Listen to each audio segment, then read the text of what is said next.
All right, welcome to The Explainer. Today we're diving into what is basically a Talmudic cold case. It's a real mystery, one that involves a terrible family tragedy, one of history's greatest leaders, and a single, super cryptic phrase that holds the key to the whole thing. And that phrase is this one right here, from Aaron the high priest. He says it in a moment of just unimaginable grief, and this one statement, this defense, becomes the heart of a debate that will last for centuries among the greatest sages. So, what's the mystery all about? It really boils down to this single question. On a day that was supposed to be this incredible celebration, a sacred offering, it gets burned instead of eaten like it's supposed to be. I mean, what's going on here? Is this an act of defiance? Is it just overwhelming grief taking over? Or is there something else at play? That's what we're going to find out. Okay, so to really get what's happening, we have to rewind a bit. Let's go back to the book of Leviticus and set the scene, because believe me, the context here, it's everything. So just try to picture this for a second. The atmosphere must have been electric. I mean, after all these years wandering in the desert, this is the day everyone's been waiting for. The tabernacle, their portable sanctuary, is finally finished. This is supposed to be a moment of pure, unfiltered joy, a huge national celebration, where God's presence is finally going to dwell right there among the people. And then, boom, in a split second, the absolute highest of highs just plummets to the lowest possible low. Right in the middle of this incredible ceremony, two of Aaron's sons, Nadav and Avihu, his two oldest, who had just become priests, they're suddenly struck down and die. The celebration just shatters. All that joy is gone, replaced by shock, total confusion, and a grief that you and I can't even begin to imagine. Now, right in the middle of all this chaos and grief, Moses spots another problem. Almost unbelievably, he notices a breach of protocol.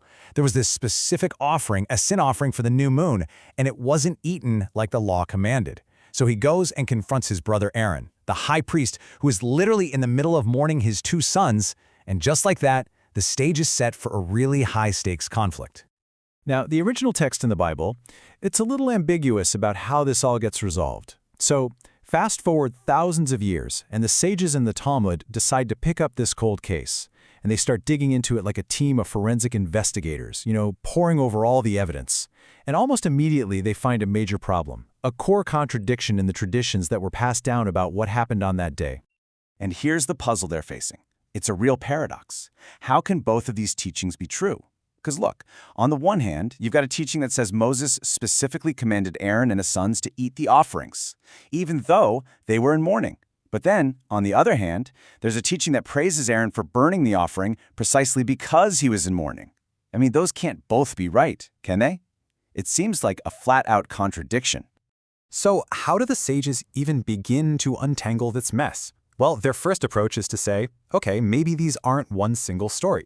Maybe what we're looking at are two competing theories. This first idea comes from a sage named Shmuel, and he basically suggests a pretty simple explanation.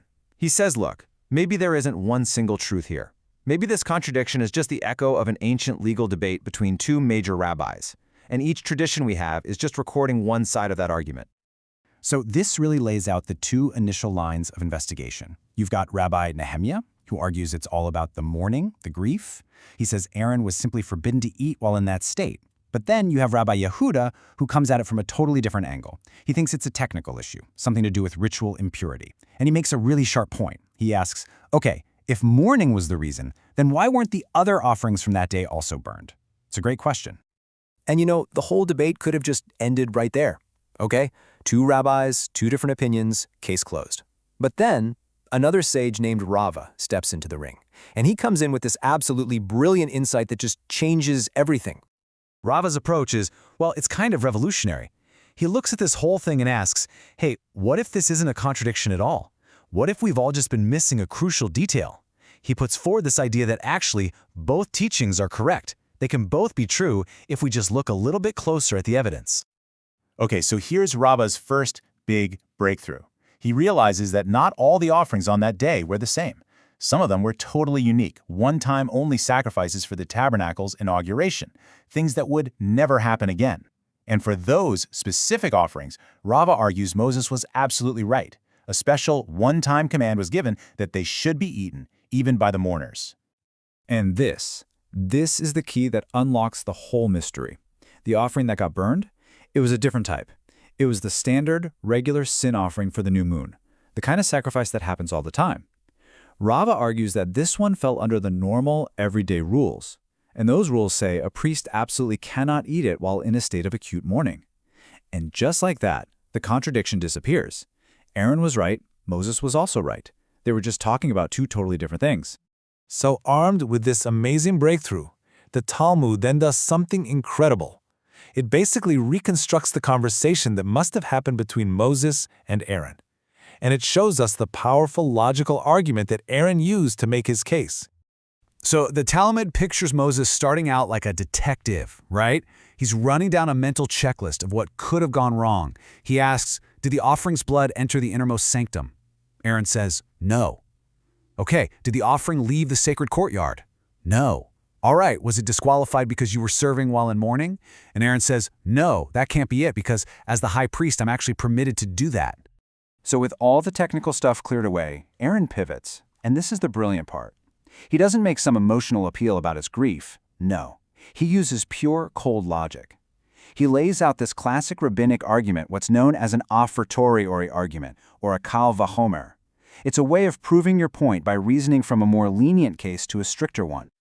And his logic is just impeccable. It goes something like this. He says, Moses, think about the tithe for a second. You know, the portion of crops that's set aside as holy. The Torah is explicit. You can't eat that while you're in mourning. Now he continues, this sin offering is way, way holier. It has much stricter rules than a simple tithe. So, if we're not allowed to eat the lesser holy thing, how on earth could it be okay for us to eat the greater, stricter one? I mean, it's a completely airtight argument. And that's it. Mystery solved. Aaron's logic was totally sound. His actions were correct. But you know what? The most profound part of this whole story isn't about the legal details of the offering. It's about what happens next. Just think about this moment for a second. This is Moses, the leader, the lawgiver, the guy who speaks directly to God, and he has just been corrected in public by his grieving brother. He could have gotten defensive, he could have argued, tried to save face, but he doesn't. He just listens, recognizes the truth in what Aaron is saying, and he agrees. And then, according to the Talmud, he says something absolutely stunning. He makes this public admission, but he doesn't say, oh, I was never taught that. No, he says, I heard it and I forgot it. He takes complete and total responsibility for his own mistake. No excuses. It's just an absolute masterclass in leadership and humility. So in the end, the final verdict of this whole case isn't really about the burned offering at all. It's about a leader who cared more about the truth than about his own authority. It's about creating a culture where being right isn't nearly as important as getting it right. And this is why the sages bring this story up. They use it to ask us this timeless question about what real leadership is. See, Moses' greatness wasn't that he was perfect or that he never made a mistake. His true greatness was in how he handled it when he realized he was wrong. And that's a lesson that resonates way beyond some ancient sanctuary. It's why this old mystery still matters so much to us today.